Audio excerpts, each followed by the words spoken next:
I hope everything should be clear now. But, Yes, do you hear me? Yeah, Enrico, good morning. Yes, we can hear you. Good morning, Romeo. Good morning, everyone. I was just saying, Enrico, just to recap what Yes, the program will be. Oh, you follow me. Heard. Okay. You heard? I should say that 2 minutes after 10 o'clock, we can start. As I was mentioning, Enrico, we had 105 registrations. I hope the majority of them will follow us.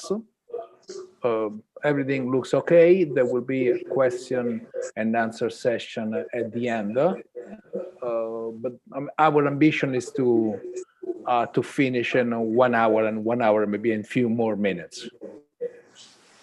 Very well. I'm ready.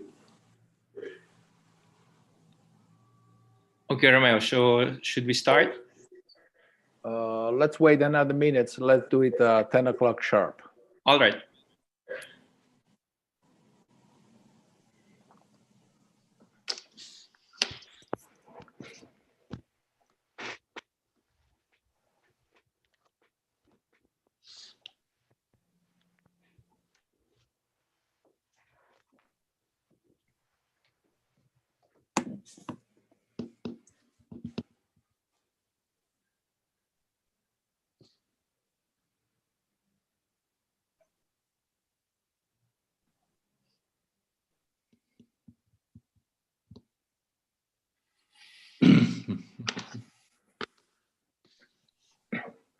So let's start. Good morning, everybody, ladies and gentlemen. Welcome to the webinar, Italy-Philippines, Discovering the Opportunities. I am Romeo Orlandi from the Italia-ASEAN Association, and on behalf of the association itself, of its president Enrico Letta, on behalf of the Italian Chamber of Commerce in the Philippines and its president Sergio Boero, I welcome for this initiative. It will last 1 hour. The program, as you receive, foresee the opening remarks by Mr. Enrico Letta, president of the Italia-ASEAN Association, Associazione Italia-ASEAN. Then we will have speakers for two segments. We call them segment, institutional segment with Mr. Giorgio Guglielmino, Italian ambassador to the Philippines, Mr. Domingo Nolasco, Philippine ambassador to Italy, Ms. Lane Dormiendo, Department of Trade Industry, Philippine Board of Investments. Then to be followed by the business segment with speeches from Mr. Lelio Gavazza, Vice President Sales and Retails from Bulgaria, Mr. Joseph R.B. Yedo from BDO Unibank, Senior Vice President, and the concluding remarks will be given to Mr. Sergio Boero, President of the Italian Chamber of Commerce in the Philippines. At the end, if we have time enough, there will be a small section of Q&A. People interested in sending questions can do it through the Q&R box. So without any further ado, allow me to give the floor to Mr. Enrico Letta, President of the Associazione Italia-ASEAN, for his opening remarks. Enrico, the floor is yours. Thank you very much, Romeo. Thank you all. I would like to thank the Chamber of Commerce, the Italian Chamber of Commerce to the Philippines, the two embassies, the ambassadors, and all the participants to this very important webinar. Why very important?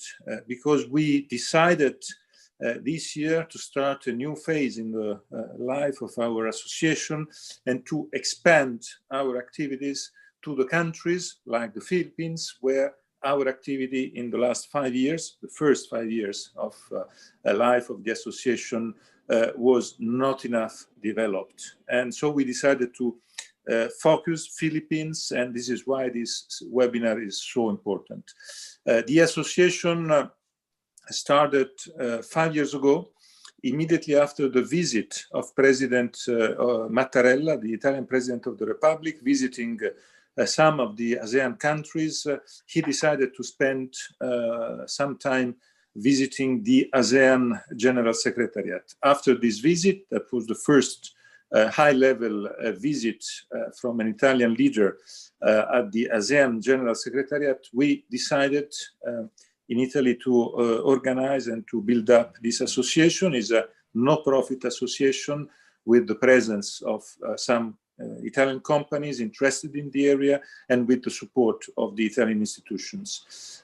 We created the association with Romeo Orlandi and Ambassador Pipan, and we three were the founders of the association, but the association is in the hands of all who want to work in the area and to strengthen relationship between Italy and ASEAN.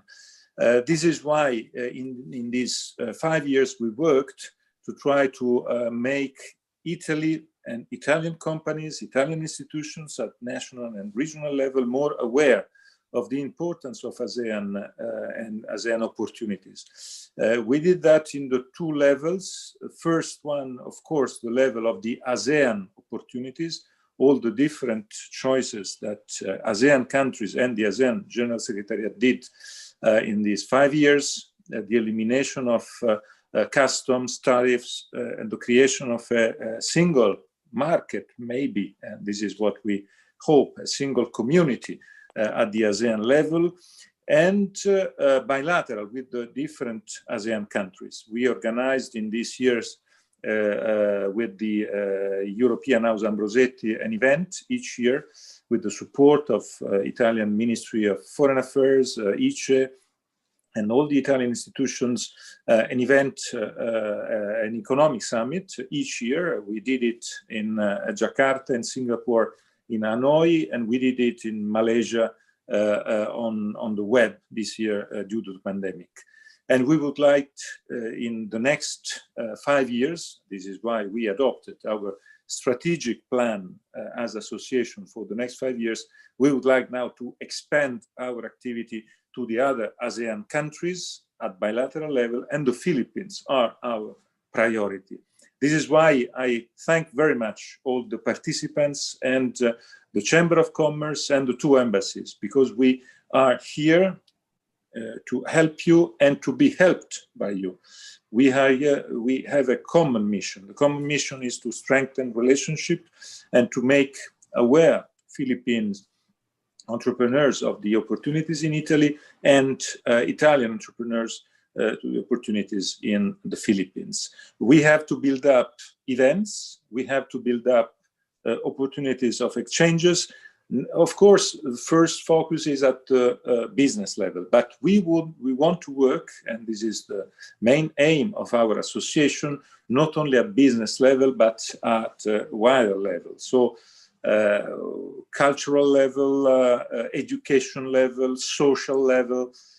This is why our activity is really a wide field activity, and we think that this seminar, with this webinar, can represent the good kickoff for a new period of relationships. So I stop here because I think we are all interested now to listen to different protagonists. I wanted just to kick off by reminding the different points that were at the very heart of the reasons of the foundation of our association, and to say that we are all here really very involved in this next 5 years in this mission. And I strongly hope, I say to our ambassador, to our Philippine friends, to visit as soon as possible the Philippines and to be with you after this very complicated pandemic period to work together. We work in that direction also because we were convinced 5 years ago that ASEAN and ASEAN countries will be the center of the world, will be the true focus of the engine of the recovery at world level. And we were right, because what is happening today goes exactly in that direction. And the decision that you took, the 10 ASEAN countries with China, Japan, South Korea, Australia, New Zealand, to sign RCEP and to implement this giant economic and trade agreement at Asian level shows that you are on the right track. And we want to be with you as Italy and of course as Europe, because Italy is part of the European Union and we are here as part of the European track. Thank you so much. Romeo, I give you back the floor. Thank you, Enrico. I received the floor just to give it to Ambassador Giorgio Guglielmino, Italian ambassador to the Philippines. Ambassador, for you. Thank you very much. Well, first of all, let me very warmly thank President Enrico Letta for being with us today, because of course your presence gives a real hint of how important ASEAN and Philippines is for you and for Italy in general. Thanks also to the Italian Chamber of Commerce. When a few days ago, when I was thinking how to approach this meeting, I thought that there were two different ways. Let's say a theoretical one and a very practical one. The theoretical one, of course, I could spend my 10 minutes saying what we did as embassy in the last 3 years to make Philippines known to Italy, to promote Philippines and to promote Italian business in the Philippines, both bilaterally or through ADB, because for example, when I arrived in Manila, I noticed that Asian Development Bank and Italian companies were two totally separate entities. And so we tried, even with the help of the Trade Commission, to join a little bit these two forces. But let me also be a little bit practical. And to be practical, I must say that, of course, President Letta mentioned the pandemic. Well, in this moment, in this very real moment, no businessman, no investor, no technician, no engineer from Italy can enter Philippines. Not only this refers to new investors or new businessmen, we have a very urgent and practical problems, because we have three major companies, which are Trevi, Tecnimont, and CMC, as is known here, that have technicians and engineers that were working on projects in the Philippines, went back to Italy for Christmas. Philippines changed their rules. They are stuck in Italy. They cannot come back, even if they had regular residence permit, regular working permit. It is a problem not only for these three companies. I think it is a problem more in general for the perception of the Italian business community. We are, of course, I know that even Europe is close to Filipino tourists, and of course, Philippines is close to Italian tourists, but business must be a bit different. Of course, health issues are top priority for Italy as for Philippines, no doubt about it. But Filipinos abroad are allowed to enter Philippines, of course, undergoing a swab test and 2 weeks of quarantine. Our technicians are ready to do the same, but they are not allowed to come back. Projects are stuck. I really would like to put this issue on the floor and see what can we do, even with our Filipino friends, because of course I could spend my minutes talking about how Philippines is an interesting place for our investment, how Philippines is full of opportunities, which is a reality. But then, if from the theoretical point of view, we go to a practical point of view, and our companies, which were doing a great job in this country, are not put in a situation that they can continue their excellent job, well, it's a problem, and it's not a problem that it's not a question of a delay of 1 week or 2 weeks. We are, at this moment, we are totally stuck. And I really would like to put this a little bit on the floor. And maybe later on I will say something more. Thank you very much. Thank you, Ambassador Guglielmino. Now is the time for Mr. Domingo Nolasco, Philippine Ambassador to Italy. Ambassador Nolasco, the floor is yours.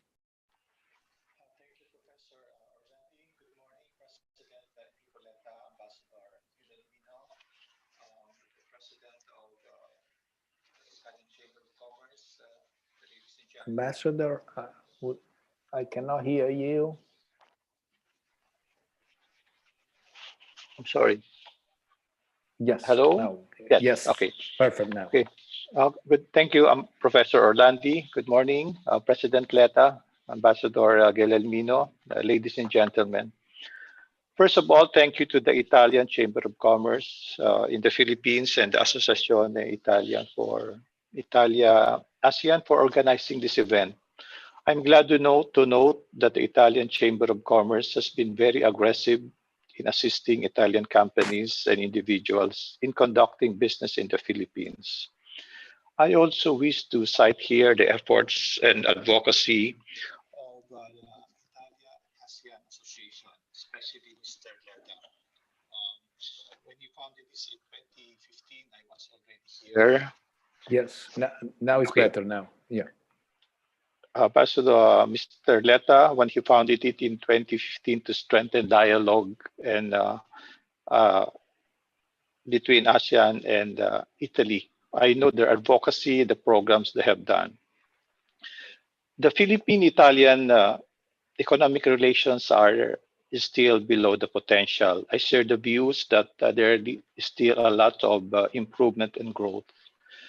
Now for the topic that was assigned to me, why should Italian companies invest in the Philippines? Let me cite 4 factors. One is the demographic sweet spot. The Philippines is a very young and competent and reliable human resource. The median age is 23 years old. Number 2, we have a rich talent pool, highly educated and English proficient. Many Filipino workers highly trainable and fast and with fast learning curve, and they have a very high level of commitment and loyalty. Number 3, the Philippines is also located geographically, wherein it is a natural gateway to the East Asia region, and it's a critical gateway also to ASEAN. Ambassador Guglielmino raised some points which I think I have to answer here to give context. I have to digress to the topic that was given to me earlier. With respect to the travel restrictions, I hope that by the end of the month, we will continue again to process exemptions. We give exemptions to the technical workers that he referred to so that they will be able to return to the Philippines after spending their vacation in Italy. As the Philippine Embassy and the Consulate General in Milano will continue to exert efforts so that these technical people from Italy will be professionals, engineers, will be able to return to their work sites. On reflecting also, what are the key industries that can be of interest to Italian companies? I have determined some industries wherein we have 2 complementarities. One is on the infrastructure. The Philippines is now undergoing a massive infrastructure program, and it provides opportunities for Italian companies to be part of the infrastructure project. As the ambassador has mentioned, a lot of specialized Italian companies are now operating in the Philippines. One is infrastructure. Number 2 is on the aerospace also. The Philippines is developing player across the aerospace global value chains. And we recognize that one of the key excellent industries where Italy excels is in the aerospace. Number three industry where I think that can provide investment opportunities is with respect to renewable energy. The Philippines is already the second largest producer of geothermal energy, but it still has a lot of untapped potentials for wind energy and hydropower. Number four industry that can also have complementarities between Italy and the Philippines is with respect to machineries. We are now undergoing a modernization of our agri-industrial sectors, and this has a lot of potential for giving investment opportunities for Italian companies. Now, why the Philippines? Another factors that also can be considered is that the Philippines has a big potential market for Italian products. With respect to investment, we also give fiscal and non-fiscal incentives. And my last point, why Italian companies should consider the Philippines is that the Philippine is a strong. The Philippine talent pool is strongly consumer oriented. I have to take note that in Italy now we have a big population that are involved in jobs and professions that involves trust and confidence. I hope that this can be tapped in considering considered by Italian companies when they consider why it's a good way to do business in the Philippines. So in summary, it's a good market. We have a rich talent pool, and then we are in a good geographic location for expansion in the East Asia. Thank you, and I defer to my colleague from the DOT on the Bureau of Investment on the technical aspect of the investment opportunities. Thank you all.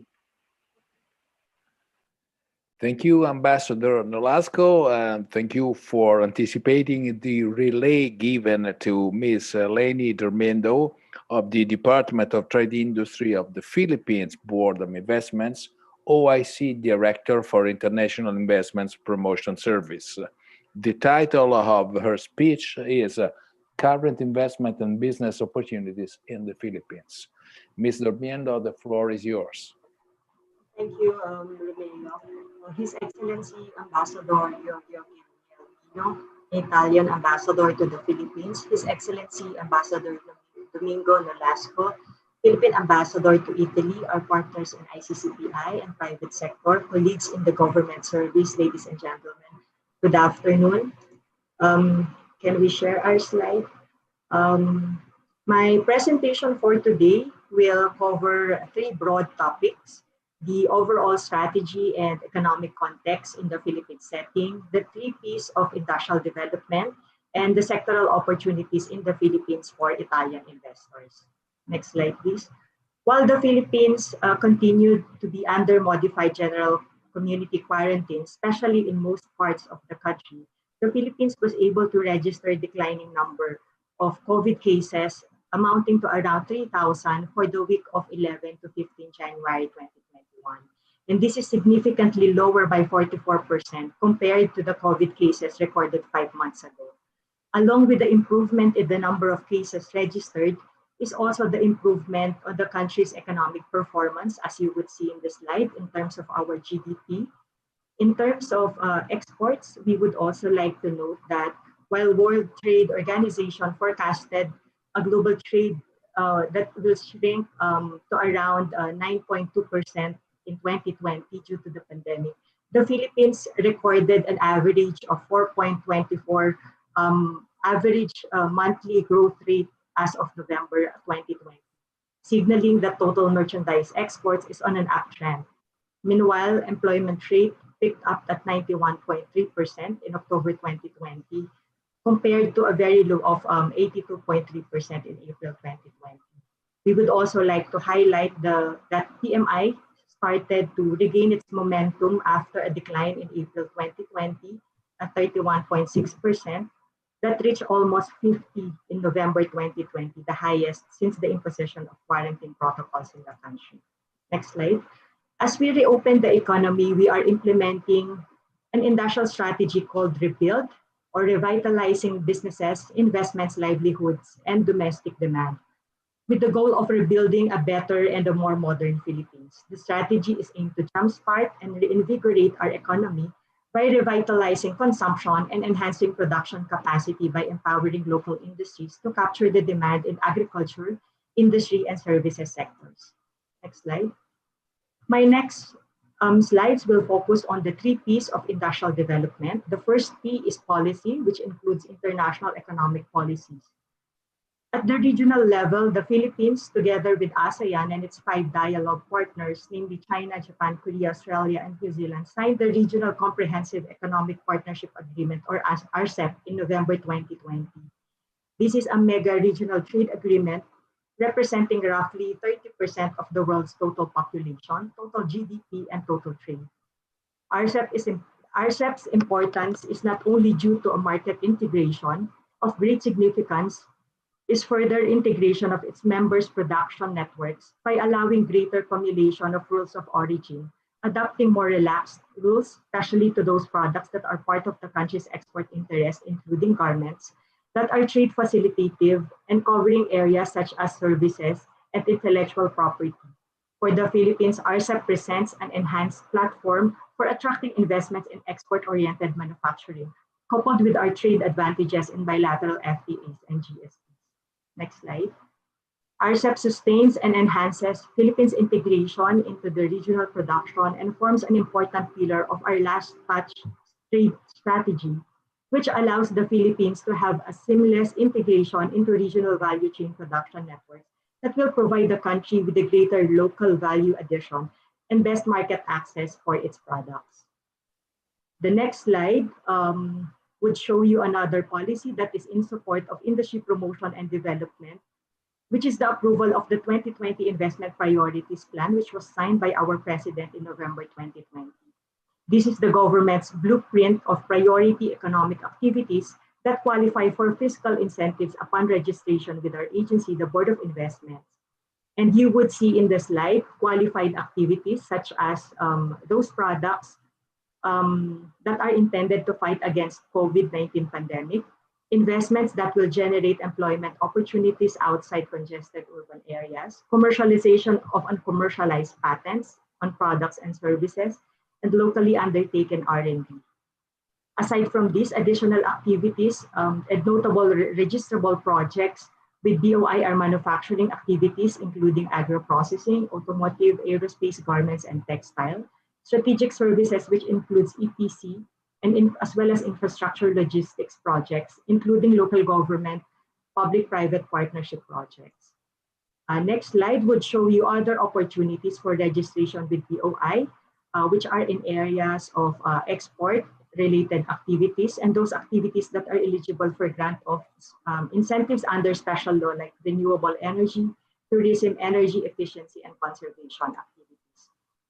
Next slide would show you the last important policy that would impact investments in the country. This is CREATE, or the Corporate Recovery and Tax Incentives for Enterprises, which recently passed the Senate's third reading, a bill on corporate and income tax incentives under Senate Bill 1357. This proposed bill is very important and would have this picture that you would see in your slide, the reduction of corporate income tax rate from 30 to 25% for foreign companies, a president's flexibility to grant incentives to highly desirable projects up to 40 years of incentives, the removal of export and nationality bias, the incentive package for a maximum of 17 years for qualified projects under our strategic investment priorities plan. Next slide would show you the next P, which is programs and projects to further boost investments and economic activity in the country. One of which is the repurposing manufacturing program in the country. So you would see that from zero production of these products, critical products during the pandemic, we are now producing 60 million pieces per month of N98 masks, 4.2 million per month of N95, 3.5 million pieces per month for PPE coveralls, and over 6,000 ventilators. Instead of imposing ban on export of these critical products at the height of the pandemic, we helped in capitalizing our industry players as they repurpose and expand their manufacturing activities in the country. All at once, this helped them increase their capacity, address the requirements of our country's healthcare system and general public, and established and deepen our supply chain in the manufacturing healthcare products. Another project that the BOI is spearheading would be road mapping projects aimed at promoting and developing the industries, one of which is the Garments and Textile Road Mapping Project, which outlines the strategies and vision for a sustainable, competitive, integrated Philippine textile garment industry that generates inclusive growth. This brings us now to the third and last P, which is promotion. Last month, we launched the Make It Happen in the Philippines investment promotion campaign. When investors were asked what resonates most with them when they think of the Philippines, overwhelmingly they say that Filipinos are known for their can-do attitude and make-it-work mindset. They use their talent and dedication to survive and thrive amidst all adversities. In the fast-changing world, battered by numerous hardships that forecast a shaky future for many businesses, the new Make It Happen in the Philippines campaign highlights the strength and adaptability of Philippines to weather through these challenges, exuding strength and adaptability even in times of difficulties. This unique Filipino trait mindset is the inspiration behind the Make It Happen in the Philippines campaign that will cover 17 target market source of FDIs and initially 5 sectors to be promoted, namely electronics, automotive, aerospace, IT, BPM, and copper nickel products. With these 3 P's of industry promotion and development, supported by the country's strength, next slide please, the Philippines could complement Italy in various sectors, particularly in 2 sectors that I will discuss briefly. The first sector would be the garments and textile. The Philippines is competitive in cut, make, and trim processes, and in original equipment manufacturing. We aspire to increase our garments exports by over 21% by 2025 and increase production of natural and synthetic textile fiber by 10% or more by 2025. Opportunities are in sustainable clothing, cutting-edge design, high-performance garments, using smart materials out of natural fibers such as abaca and pineapple. Our government is committed to support research for design and innovation to take advantage of new developments within the textile industry. And related to our PPE ecosystem development, we are also keen in investing in investments in manufacturing of non-woven polypropylene fiber for medical grade PPEs. It may be noted that some of our exports of textiles and garments also benefits from the EU GSP Plus scheme, which helps our MSMEs by making it easier for them to export their products to the European Union through reduced duty rates. Next slide, please. So this is just a closer look at the abaca and Piñatex products in the Philippines. We are the largest producer of abaca, accounting for 85 to 90% of global supply. There's a company in the Philippines that has actually developed a technology that can mass produce abaca yarn out of raw fibers, then weaves this into high-end textile products such as jeans. In addition, one of the success stories of developing textiles in the country is the use of indigenous Piñatex This is a newly developed natural and sustainable textile material that is now being used as an alternative to leather. This was successfully launched in London at the Royal College of Arts in December 2014. This is another successful project for hand-woven textile. Interlace Cebu manufactures hand-woven mixed fiber textile from abaca that are exported to the EU and eventually sold to luxury European brands as material for home decor and wearables. In the domestic setting, next slide, please. We see a lot of opportunities for Italian investors in the construction industry, as earlier mentioned by Ambassador Nolasco. So we just want to highlight opportunities in the Build program of the government that comprised 104 projects, including new normal projects, which were recently added last year, with the project cost amounting to 4.2 trillion pesos or 84 billion euros. Another opportunity would be in the housing projects with total housing needs or backlogs in the Philippines of 6.8 million units by 2022. Next slide, please. To conclude my presentation, let me reiterate these key messages: that the Philippines is poised to recover strongly post-pandemic. While the country experienced a slowdown in 2020, its sound pre-pandemic fundamentals and responsive government interventions ensure sustainable economic growth in the long run. The Philippine government continues to improve its business climate through strategic policy reforms to make it easier to do business in the country and further encourage foreign direct investments into the Philippines. A revealed strategy and 3 Ps of industry promotion and development supported by the country's strength. There is a wide scope of business opportunities for Italian investors, complementing Italy's strengths in textile and garments, as well as its expertise to participate in the booming Philippine construction industry. So that concludes my presentation. Thank you for this opportunity. I wish everyone a productive webinar. Grazie, mabuhay tayong lahat. Thank you.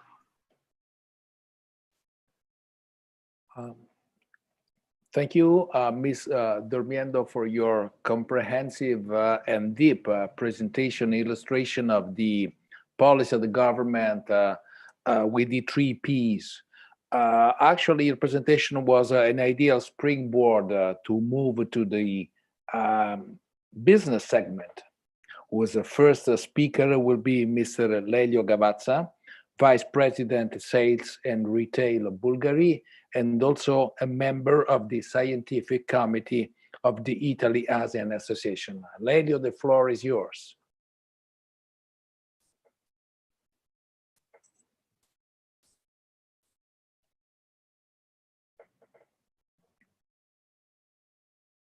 Lelio, we cannot hear you.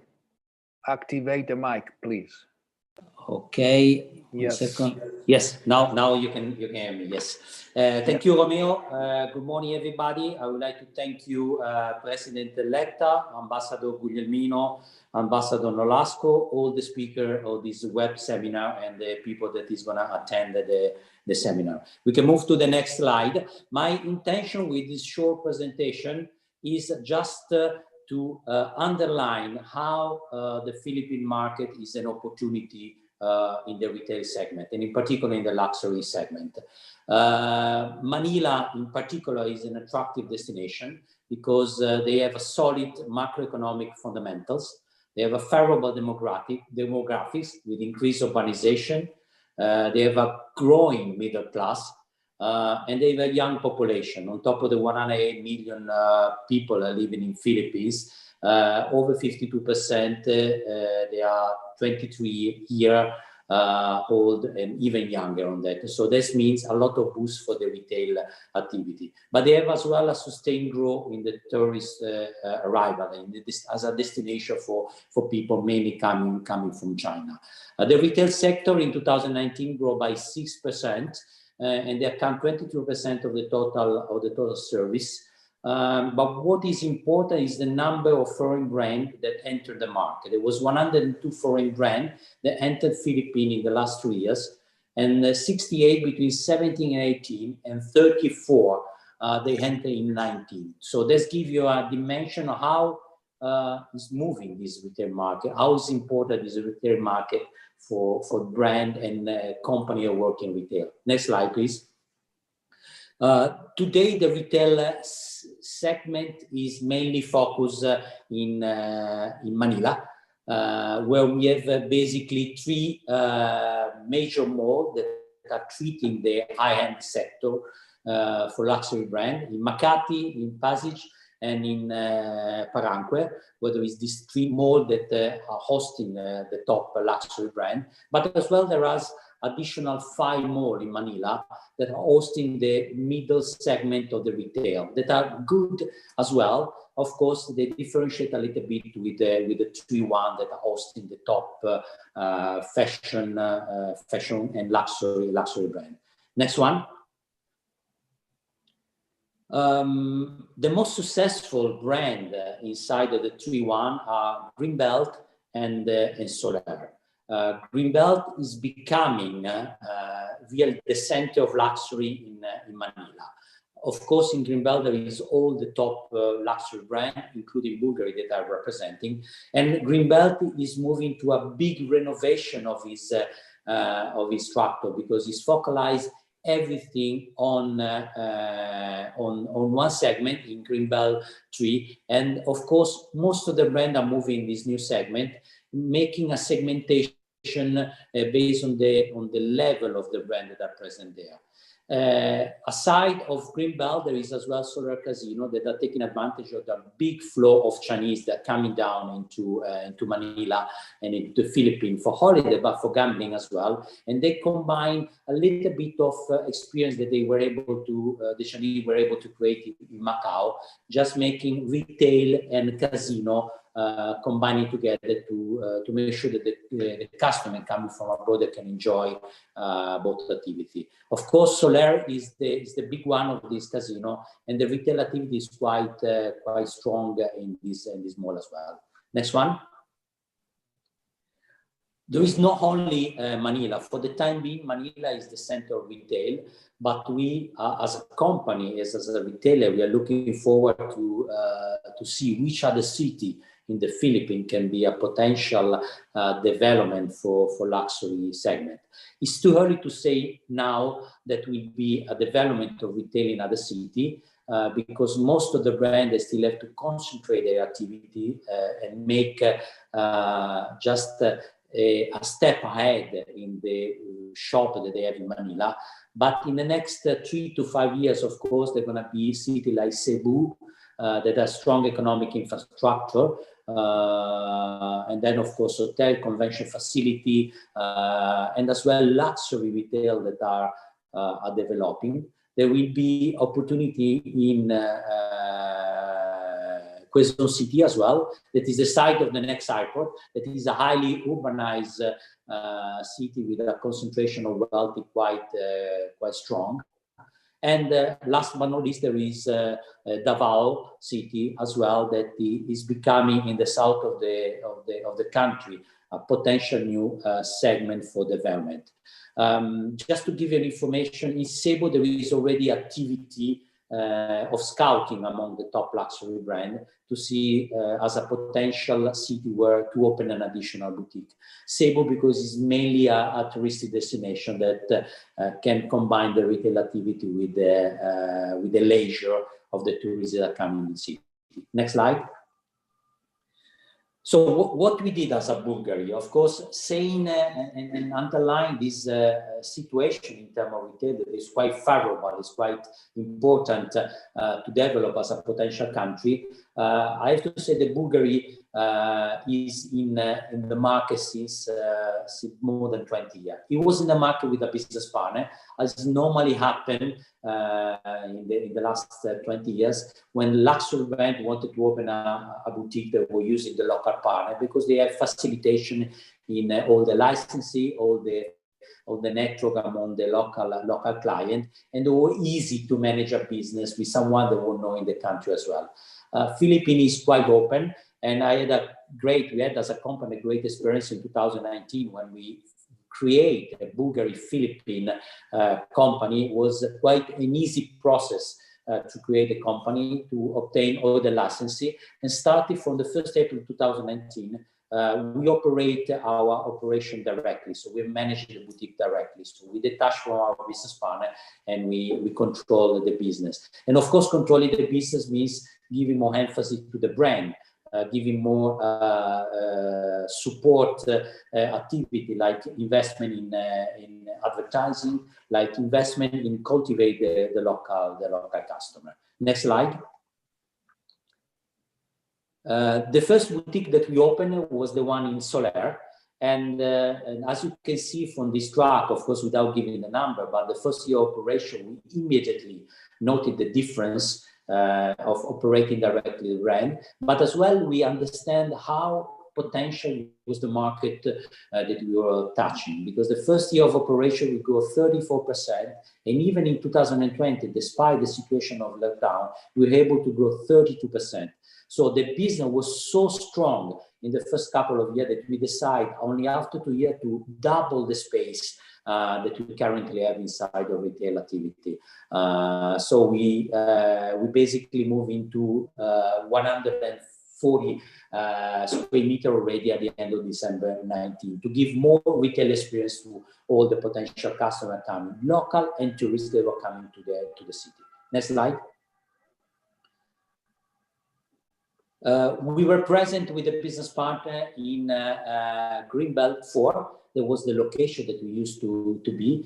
As I mentioned at the beginning of the presentation, Greenbelt, that is made of 4 sections of retail activity, is gonna have a basically restructure, renovation of the activity, try to concentrate in Greenbelt 3 all the top hand activity. So we decided to close the store in Greenbelt 3 and we'll open at the middle of this year a new boutique in Greenbelt 3 that is going to be the center of luxury, where Louis Vuitton, Dior, Fendi, and our top other top brands are going to be present. And for the time being, we are still present with a pop-up boutique in Greenbelt 3 to continue to serve our customer. One thing that is important is that the mall, despite it's quite big, doesn't have the space to allocate all the demand on luxury brand.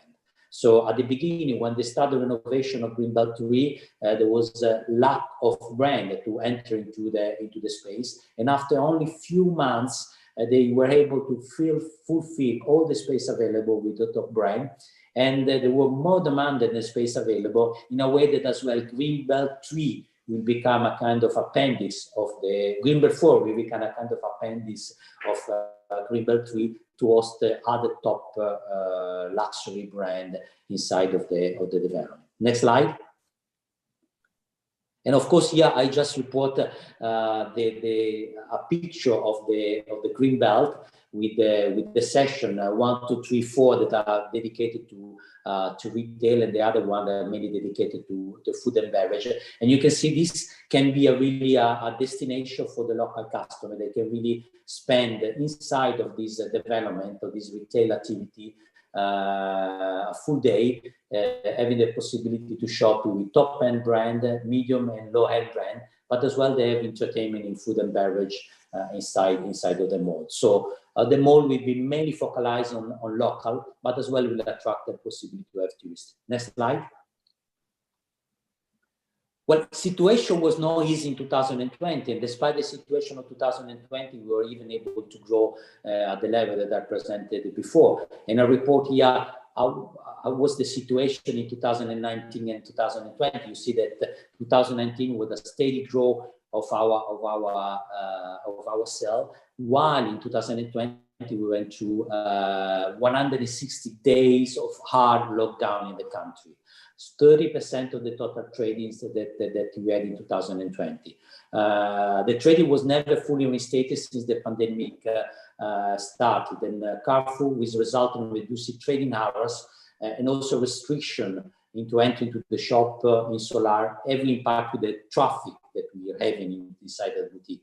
But despite this critical situation, where we see in the last row the percentage of trading versus 19, that was quite heavy in terms of negative impact. Despite that, we were able to grow.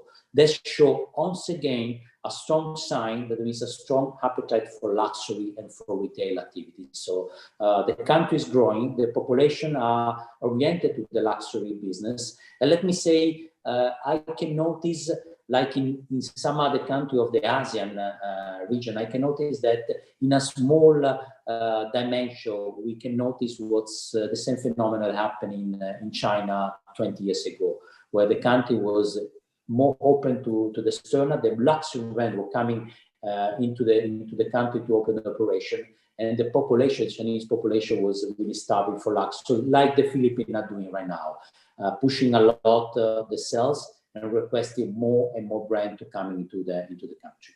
Next slide. I would like to conclude, of course, to report what is the percentage of the customer nationality that are boosting the business in the country. Of course, in 2019, there was 53% of the customer, they were tourists.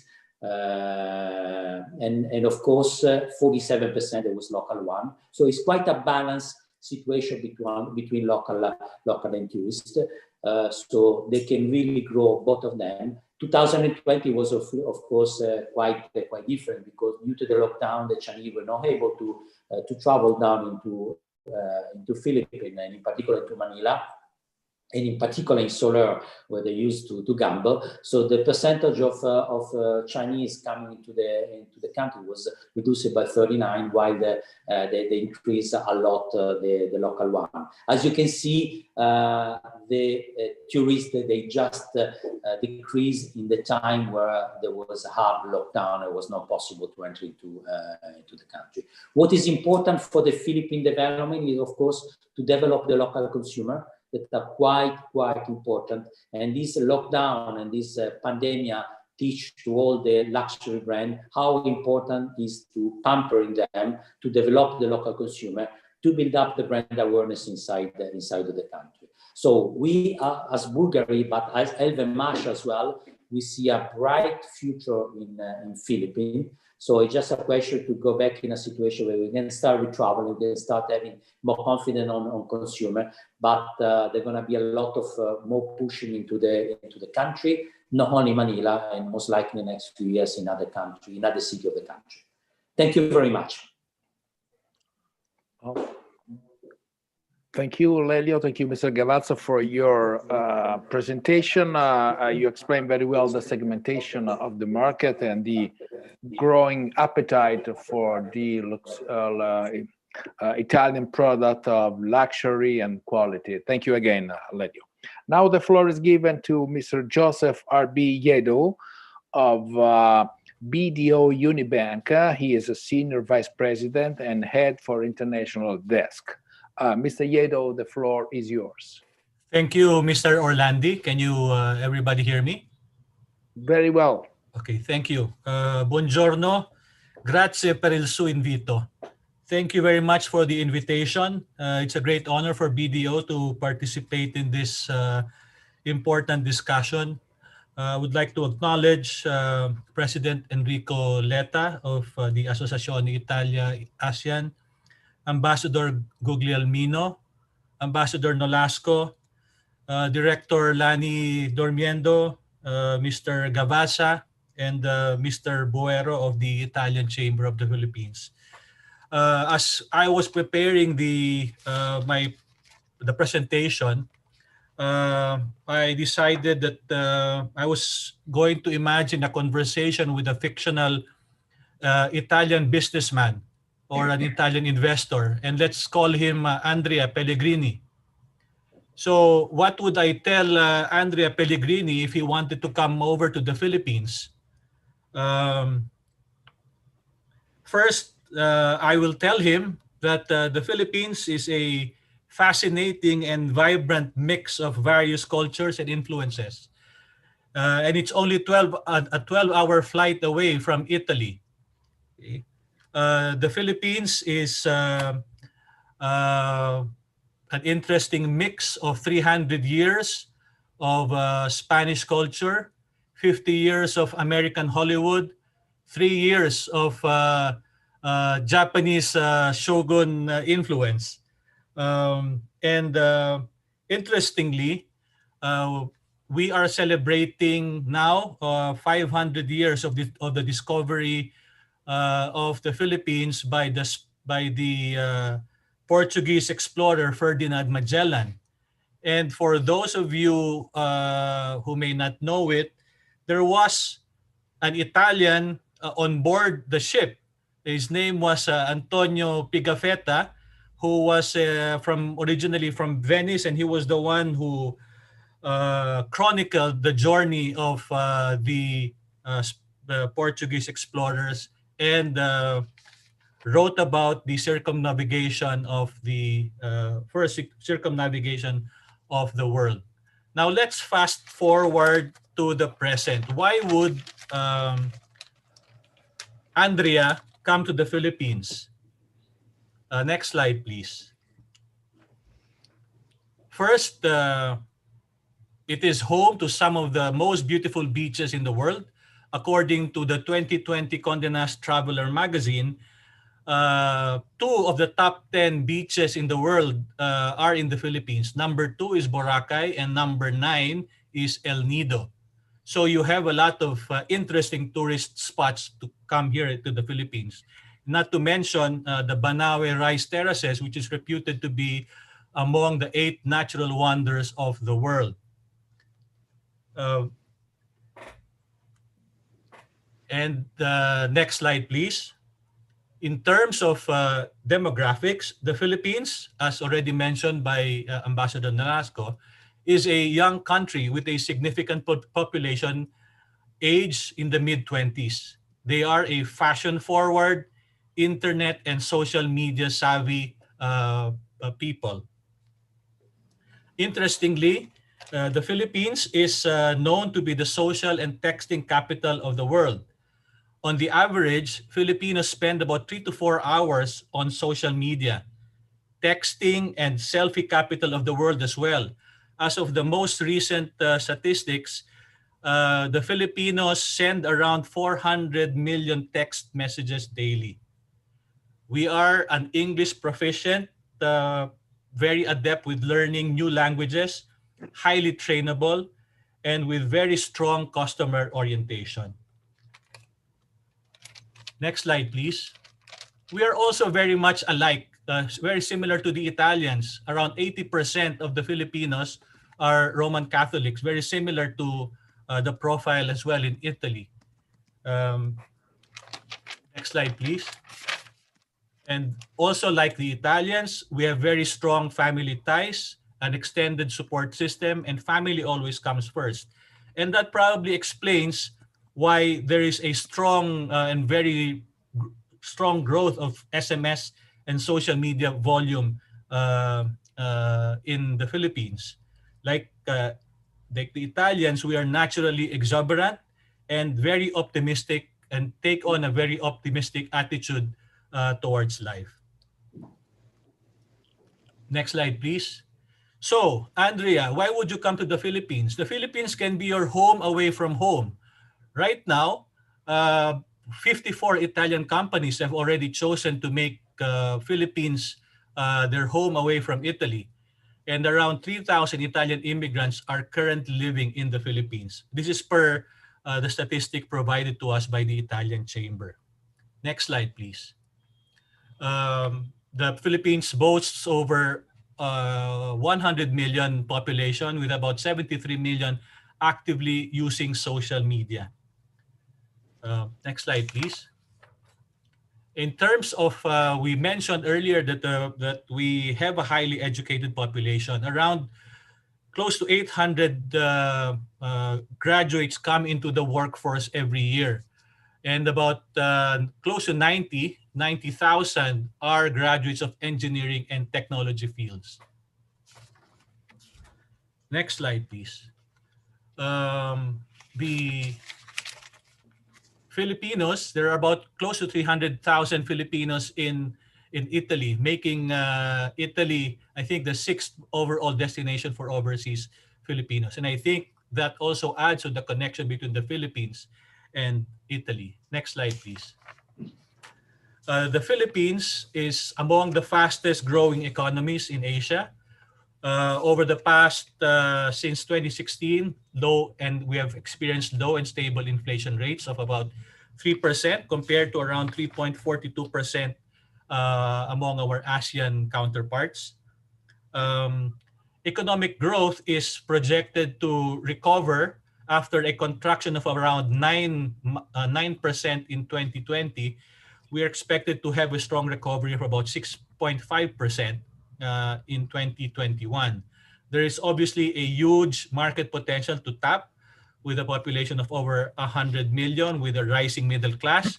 And according to the CEO magazine of 2020, the Philippines was ranked 7th among the top 10 best countries in the world to invest in or to do business. Obviously, number 1 was Singapore. We were just behind Australia. Australia landed number 6.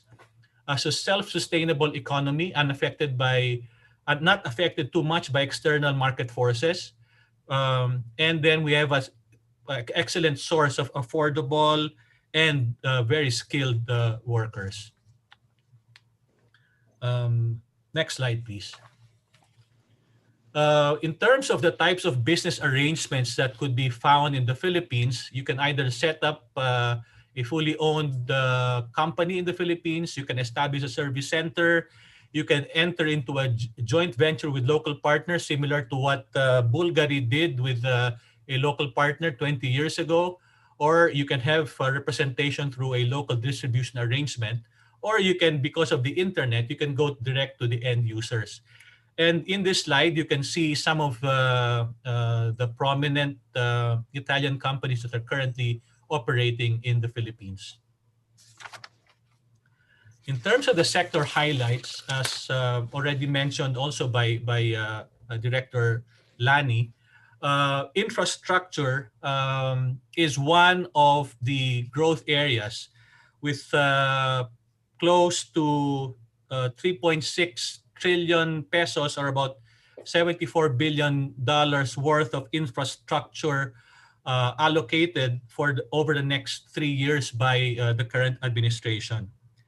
100% foreign-owned domestic construction companies with at least 1 billion in paid-in capital will be eligible to apply for a special license to allow them to participate in the Philippines Build projects.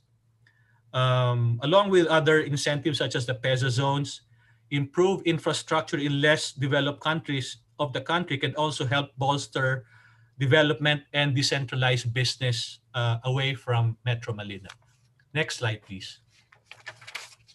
Another highlight would be the IT and business process BPO sector.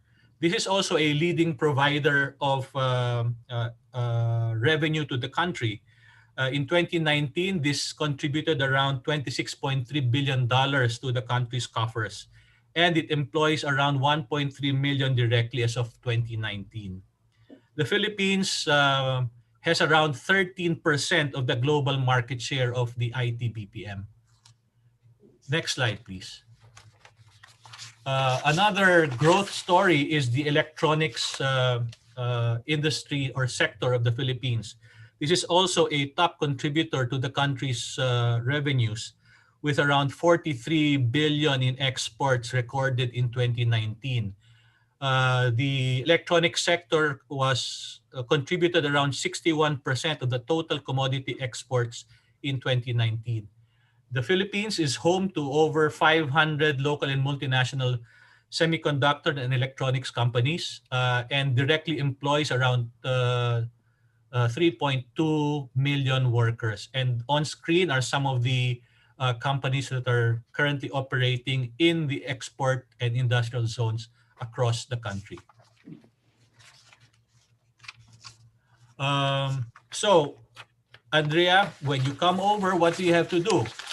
First, obviously, you have to incorporate, but we would advise you to approach trusted parties to act as advisors or partners.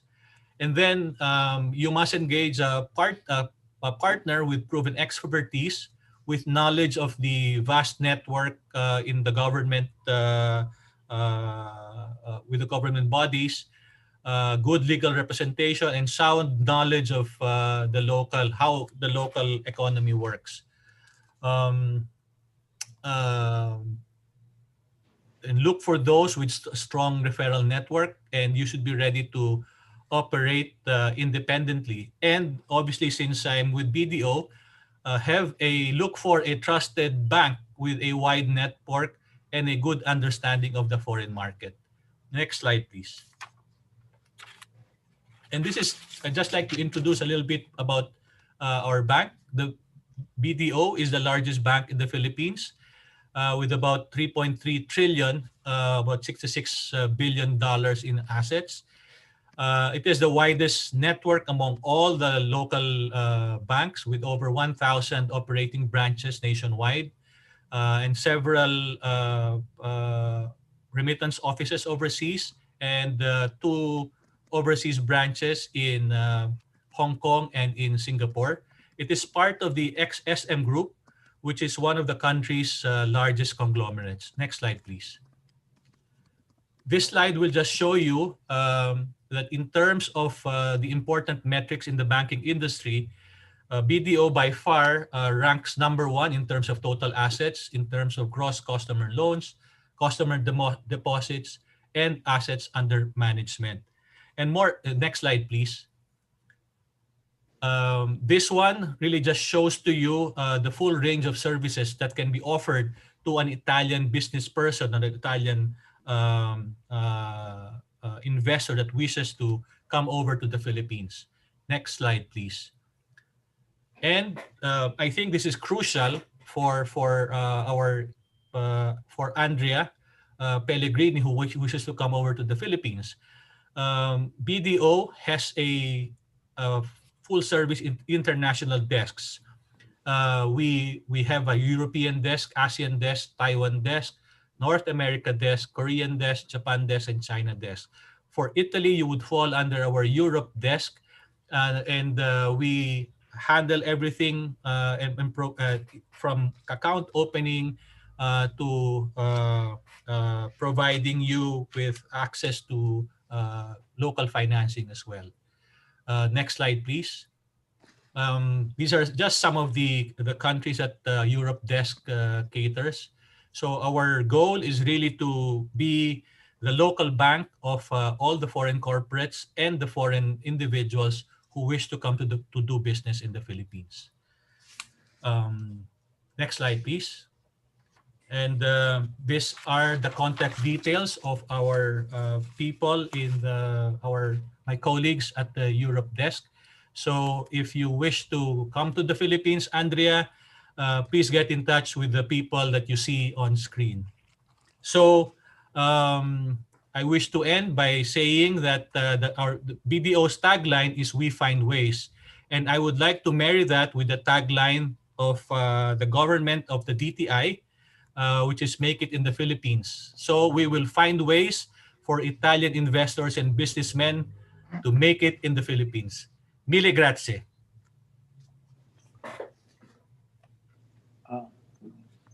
Thank you, Mr. Guedo. If I were Andrea Pellegrini, you should have convinced me to come to the Philippines. Thank you very much. Thank you. We are reaching the conclusion of our webinar, and the concluding remarks are given to Mr. Sergio Boero, President of Italian Chamber of Commerce in the Philippines. Sergio, for you. Grazie, Romeo. Good day to everyone. And also I would like to wish you a Happy New Year. I think all of us, we need that. I believe you are enjoying this conference as much as I do. And it's my pleasure to speak today with our prestigious panelists and share my thoughts about the challenges that we are facing in the Philippines during the COVID-19 pandemic. Just let me thank again the Association Italia-ASEAN, and of course Romeo, my friend Romeo Orlandi, to organize this event with us. Also because the 2021, the Italian Chamber of Commerce is going to celebrate the 10th year anniversary of practicing in the Philippines, and this is for me the best way to start the year.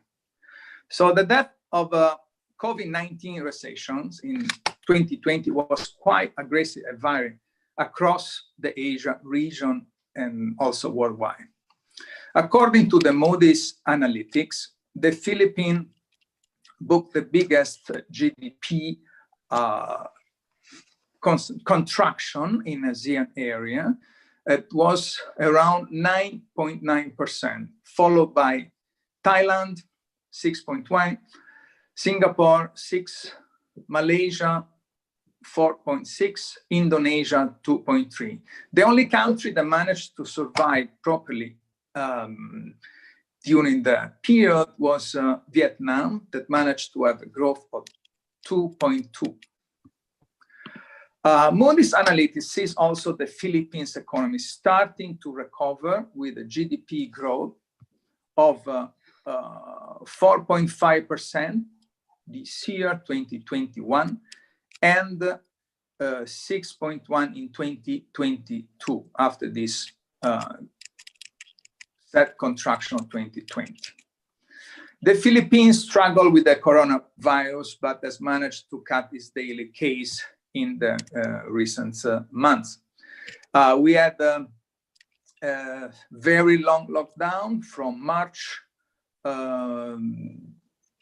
till now, but during the last week, that's my data from the OH, they managed to keep the number very low. There are an average of 1,700 cases per day. That is an encouraging numbers for a country of more than 10 million people. So this is also as a suggestion, as a president of the Italian Chamber, to think properly to open the country more to business opportunity. To improve faster this recovery, Philippines, from my point of view, should accelerate the improvements in the following areas. The infrastructure, they have a very good project with build, but they have to improve, enlarge, and make it faster. Philippines still have high power cost that has to be addressed and solved. Otherwise, they won't be competitive with the other country in the area. Also, the slow broadband connection is a problem, and they have to improve absolutely this. Then another, I would say, very ancient problem of the country is the traffic. And traffic is a very big problem for business people because impact negatively the productivity, the business, the performance, therefore the financial loss. Then also lately, so far as our ambassador Guglielmino mentioned at the beginning of the webinar, they have to address and manage better the entrance of the people that want to work in the Philippines. Since the numbers that I mentioned before, I think that is an opportunity now to open more and start to help the recovery of the economy. I see personally the COVID-19 pandemic also as a chance for us, it's a big chance to change, and we have to make the change now. We don't have to lose any time. We have to go faster because we need to recover all the losses that we have in economy. At the moment, I'm in Italy. I left the Philippines in September after the months that I was locked in my apartment. I decided to go to Italy to do the presentation of the country despite the COVID. And I concentrate my efforts in digital business environment, food and beverage as usual, because I think we are still the best in the world, renewable energy, aerospace companies, of course, agriculture, machinery, fashion, and design, to close the list of the companies that I met. Up to today, I didn't finish yet, I met around 80 Italian companies that manifest interest in the country.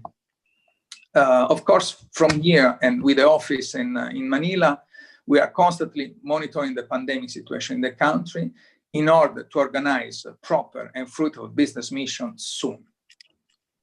Now, I firmly believe that the Philippines has a huge potential for success and also for attracting the interest of investors and Italian company to a fruitful business. But as I said before, they have improved in those areas, and they also have to improve the economic restriction that they have for foreign investment to attract and to be competitive, especially with the other country like Vietnam, for instance. So as I was saying before, change produce change. We need to improve what is already been done. This is the time to talk less and start to work. As also per today, we show that Italy is ready to be a partner, an important partner of the Philippines. At the moment, we are not so big. Our willingness is to improve the number of companies present in the territory and attract more investors. So we are available to discuss with our counterpart in the Philippines. We want to work together. And if we are going to start and to make some good change very soon, I'm sure we can make it. Thank you all. And I give you back the word, Romain. Thank you, Sergio. Now it's time for thanks. The organizer, the speakers, the participants. Allow me to say a personal touch for everybody. Like President Letta said in his opening remarks, this is not a one-off event. This is we have a commitment to do more with the Philippines according to the pandemic situation. But rest assured that the commitment of the Italia-ASEAN Association is a bet you can rely on. Thank you. Best regards for everybody and stay safe. Thank you. Thank you. Thank you. Bye-bye to everybody. Bye. Thank you. Goodbye. There are any questions that we have to manage, Romeo? Oh, no, we didn't collect any answer. Any questions, sorry. Okay. All right, so thank you. Thank you all. Bye. Thank you. Bye-bye. Bye-bye. See you soon. Bye.